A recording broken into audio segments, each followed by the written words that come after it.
প্রতিবাদ, পরিবহন নীতির প্রতিবাদে মিছিলের দিকে নজর রাখবো কোচবিহারের দিকে।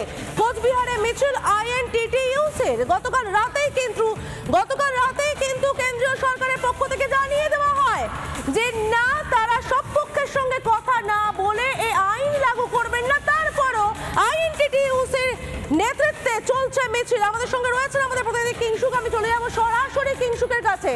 কিংশুক, ঠিক কি পরিস্থিতি এই মুহূর্তে কোচবিহারে? সাধারণ মানুষের ভোগান্তি কতটা বাড়ছে এই বিক্ষোভের জেরে? দেখো, তোমাকে আমি বলছি যে কোচবিহারের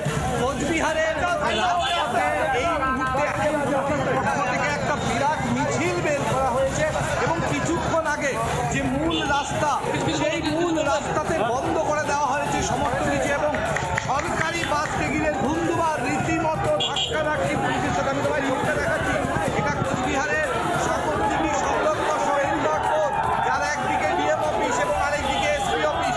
এই মুহূর্তে বিভিন্ন যে বাস ড্রাইভার বা গাড়ির চালকরা রয়েছে, এমনকি এসপিও যারা গাড়ির চালক বা অন্যান্য সরকারি আধিকারিকদের যে গাড়ির চালক, সেই সমস্ত চালক তারা গাড়ি থেকে নামিয়ে নিয়েছেন। ফলে কার্যত সারা শহরে রীতিমতো বন্ধ হচ্ছে। দেখতে পাচ্ছ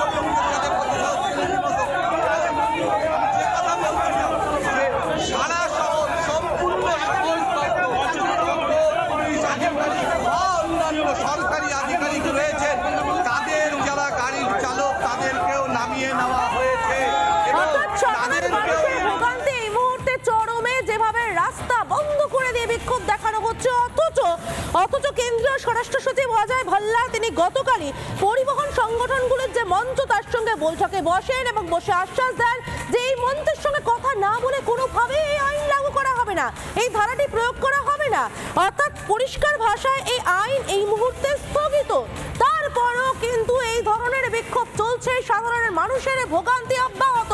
কোচবিহারের ছবি দেখতে পাচ্ছেন একের পর এক বাস দাঁড়িয়ে রয়েছে, একের পর এক গাড়ি দাঁড়িয়ে রয়েছে, সাধারণ মানুষ যেতে পারছে না। এমনকি যেরকমটা কিংশুক বলছিল, গাড়িতে সওয়ার যারা তাদেরও নামিয়ে নেওয়া হচ্ছে। আমি আরো একবার কিংশুকের কাছে যাবো। কিংশুক, সাধারণ মানুষ যারা রোজকার মতো কাজে যান বা কোনো জরুরি কাজে দূরপাল্লার বাসে চাপবেন, তাদের কতটা ভোগান্তি হচ্ছে?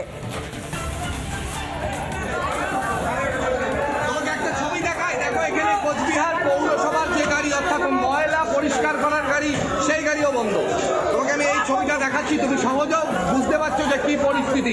তাহলে এর থেকেই অর্থাৎ এর যে গাড়ির চালক তিনি কিন্তু নেই। এই কোচবিহার পৌরসভার নোংরা ফেলার গাড়ি সেই চালকও এখন এই ধর্নায়। ফলে পরিষেবা দিকটা, সেই পরিষেবার থেকে রীতিমতো বাহত। তাদের একটাই দাবি যে তাদের বিরুদ্ধে যে আইন, সেই আইনকে তারা মানছে না। আমি আরেকটা ছবি তোমাকে দেখাই, দেখো একটা গাড়ি আমি তোমাকে দেখাচ্ছি, বাইরের থেকে মানুষ তারা এসেছিলেন, তার যে চালক সেও এখনো সামিল হয়েছেন এখানে। অর্থাৎ এই মিছিলে কিন্তু সামিল হয়েছে সব চালকেরা। তুমি দেখতে পাচ্ছ সেই ছবিতে এখানে গাড়ির চালক নেই। আরেকবার দেখালাম তোমার, গাড়ির চালক নেই, গাড়িতে বসে রয়েছেন সাধারণ মানুষ। এবং এখন এই মুহূর্তে এই মিছিল বিক্ষোভের আকার ধারণ করেছে। সারা শহর, কার্যত সারা শহর বন্ধ, যদিও প্রচুর পুলিশ প্রশাসনের লোক রয়েছে। সামনে দেখো আরেকটি গাড়ি, সেই গাড়িগুলোও বিক্ষোভ দেখানো হচ্ছে, এই যে গাড়ি, সেই গাড়িও বন্ধ করে দেওয়া হয়েছে মাঝ রাস্তায়। অর্থাৎ পরিষ্কারভাবে একটাই তাদের কথা, যারাই গাড়ির চালক তারাই সামিল হতে হবে এইখানে।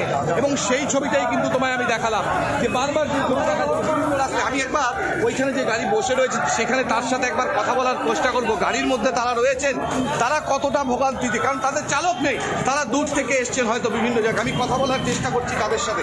আপনারা কোথা থেকে এসছেন? গাড়ির চালক কোথায় গেল? আপনারা কোত্থেকে এসছেন?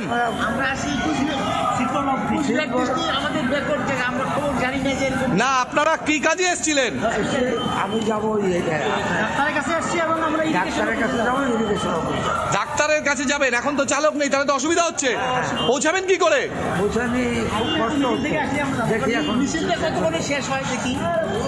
তুমি শুনতে পাচ্ছ যে এখানে তারা ডাক্তারের কাছে এসছেন, চালক নেই, চালক মিছিলে গেছেন, আর সে কারণেই ভোগান্তির কিন্তু শেষ নেই।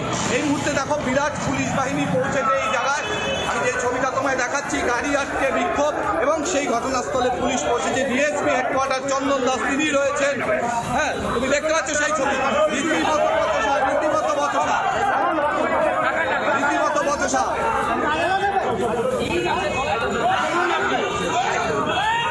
মালিককে 10 লাখ টাকা দিলে রে, মালিক 10 লাখ টাকা দিলে, 10 লাখ টাকা দিলে যান আপনারা যান গাড়ি যেখানে থাকবে। অর্থাৎ তাদের চালকদের যে বিক্ষোভ, সেই বিক্ষোভ এখনো অব্যাহত। সেই মিছিল সামনের দিকে এগিয়ে যাচ্ছে, আমি সেই মিছিলের দিকে যাব। বিরাট পুলিশ বাহিনী মোতায়েন রয়েছে, কোতোয়ালি থানার আইসি, ডিএসপি হেডকোয়ার্টার সকলে রয়েছে। তারা কিন্তু বিক্ষোভে সামিল হয়েছেন এবং এই মুহূর্তে আমি আরেকটা ছবি দেখাবো তোমাকে, এই পাশের ছবিটা দেখো, সম্পূর্ণরূপে বন্ধ না, সব গাড়ি বন্ধ, সমস্ত গাড়ি বন্ধ, সমস্ত গাড়ি বন্ধ করে দেওয়া হয়েছে। অর্থাৎ কোনোভাবেই বলা যেতে পারে কার্যত কোচবিহার এখন স্তব্ধ, কোথাও যাওয়ার কোনো জায়গা নেই। অর্থাৎ যারা চিকিৎসা করাতে এসছেন, স্কুলের বাচ্চারা, তারা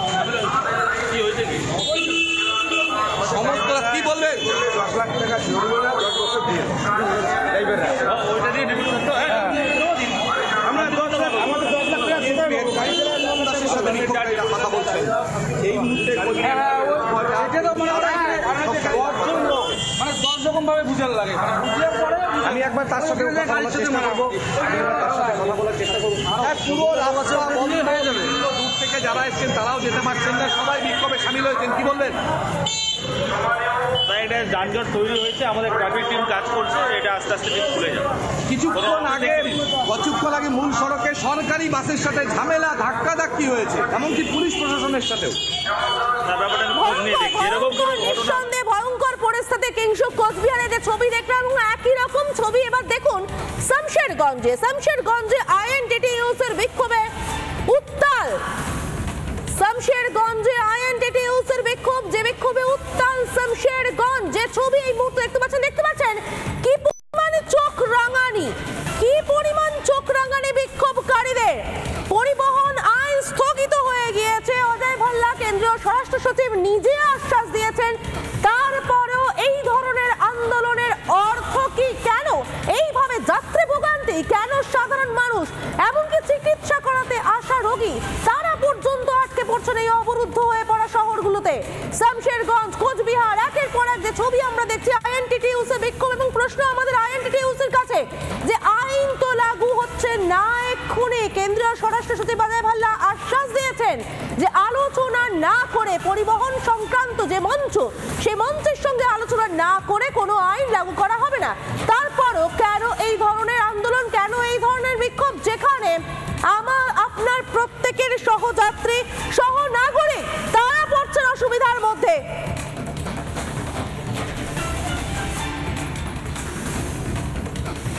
কোচবিহার, শামশেরগঞ্জ, দুই জায়গাতেই পরিবহন নীতির বিরুদ্ধে বিক্ষোভ। যে ছবি দেখতে পাচ্ছেন রীতিমতো চোখ রাঙানি বিক্ষোভকারীদের। গাড়িতে বসে রয়েছেন যাত্রী, চালক মাঝপথে গাড়িটিকে দাঁড় করিয়ে যোগ দিয়েছেন বিক্ষোভে এবং অদ্ভুত সমস্যার মধ্যে পড়েছেন যাত্রীরা। তারা কি করবেন বুঝতে পারছেন না। তারা চিকিৎসা করাতে আসছেন অনেকেই, তারা চিকিৎসা করাতে যাবেন কি করে বুঝতে পারছেন না। কেন এই বিক্ষোভ?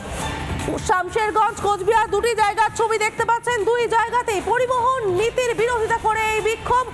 এবং এখানেই প্রশ্ন উঠছে যে এই আইন যে এক্ষুনি লাগু হবে না, সে কথা তো আশ্বাস দিয়েছেন কেন্দ্রীয় স্বরাষ্ট্র সচিব অজয় ভাল্লা।